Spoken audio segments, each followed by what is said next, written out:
কারণ আমার বাবা আমার জন্য এত কষ্ট করেছে, আমার বাবার ঋণ আমি আদায় করতে পারবো না।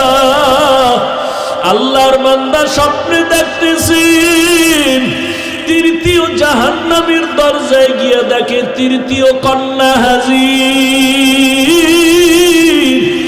এইভাবে যাইতে যাইতে ষষ্ঠ দরজায় গিয়া দাঁড়াইছে, দেখে 6 নাম্বার 5 নাম্বার মেয়েটা সেখানে হাজির। ষষ্ঠ কন্যাটা দুনিয়াতে আসছে, ওই ষষ্ঠ মেয়েটা ওখানে হাজির। এখন ভয় পাইয়া গেছে, মাত্র একটা দরওয়াজা বাকি।